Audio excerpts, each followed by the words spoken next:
आप सबकी शुभकामनाओं के लिए धन्यवाद।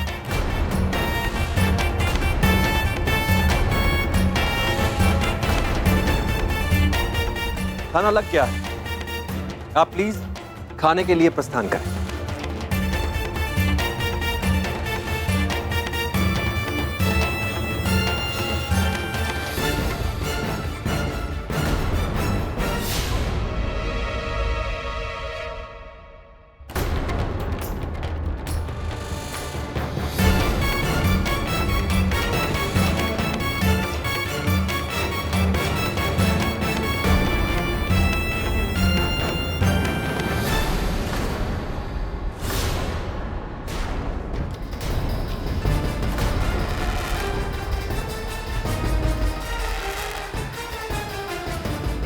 जो हुआ बहुत ही गलत हुआ।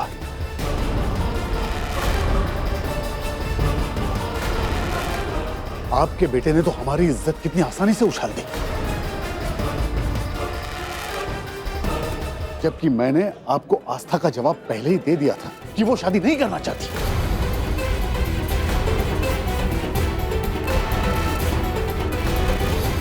फिर भी मेरी बेटी की इच्छा के खिलाफ जाकर अवधूत जी, हमें कुछ भी कहने से पहले आप अपने घर में झांकिए। ये सब आपकी ही बेटी की करतूत है। मैंने तो पहले ही कहा था, धरती पर रहकर वो आसमान के सपने देखती है। अगर आपने उसे सही समय पर समझाया होता तो शायद ये दिन नहीं देख रहे होते। ताली हमेशा दोनों हाथों से बजती है, इसलिए इसमें गलती सिर्फ श्लोक की नहीं हो सकती। हमें इस मैटर को शांति से सुलझाना होगा अवधूत जी। अंजलि, तुम्हें पंच शांत हुआ। लेकिन इस सब की जिम्मेदार इनकी बेटी ही है। ये चिकनी चुपड़ी बातों से श्लोक को फंसा लिया है, वरना हमारा बेटा आस्था जैसी लड़की को पलट कर भी ना देखे। बस अंजलि जी, बहुत बोल चुकी हैं आप हमारी परवरिश पर उंगली उठा रही है ना। हमें अपनी बेटी पर पूरा भरोसा है। वो ऐसा कोई काम नहीं करेगी जिसकी वजह से उसके माँ और बाबा का सर नीचा होना पड़े। आपके बेटे के संस्कार तो खूब नजर आ रहे हैं। इस तरह सबके सामने बिना सोचे समझे शादी का ऐलान कर दिया। अरे एक बार हम लोगों से पूछ तो लिया होता। सरेआम इज्जत नीलाम होने का ढोंग बंद कर दीजिए कालिंदी जी। मुझे पता है आप मन ही मन बहुत खुश हो रही होंगी। शहर के सबसे बड़े घर के बेटे के साथ अपनी बेटी का रिश्ता जोड़ने में आप कामयाब हो गई। मुबारक हो। छी, अक्सर अमीर घर के लोग ही ऐसा सोच सकते हैं। इतनी घटिया बात के सामने तो कोई और बात हो ही नहीं सकती।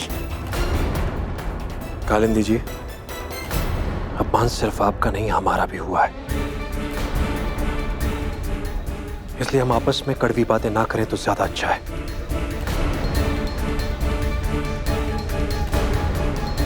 हमें मिलकर इसका हल ढूंढना होगा। हल तो तब निकलता अगर इन्होंने अपनी बेटी को सही समय पर समझाया होता।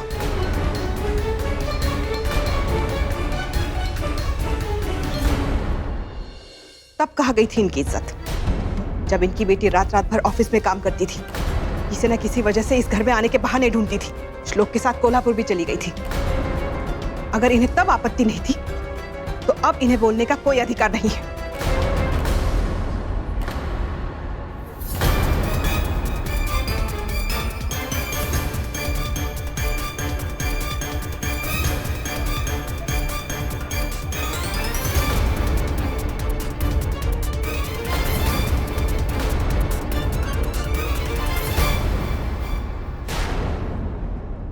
हमने हमारी आस्था को उस वक्त इसलिए नहीं रोका था क्योंकि वो अपना काम पूरा कर रही थी।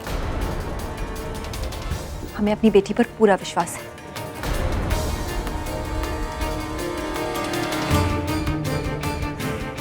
और हाँ, अगर उसे ऐशो आराम का शौक होता ना तो वो आपके बेटे का रिश्ता पहले नहीं ठुकराती।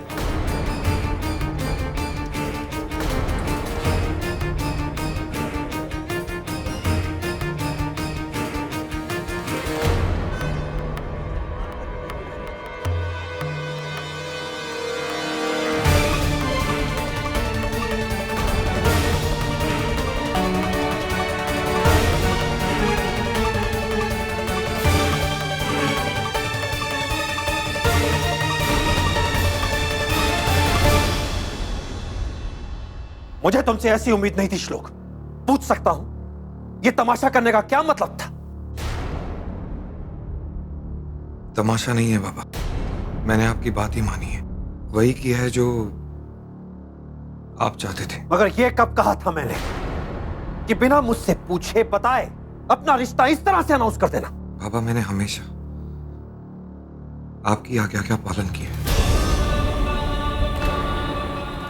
शादी का मामला हो या बिजनेस को ऊंचाइयों तक पहुंचाने का मामला, कभी इनकार नहीं किया।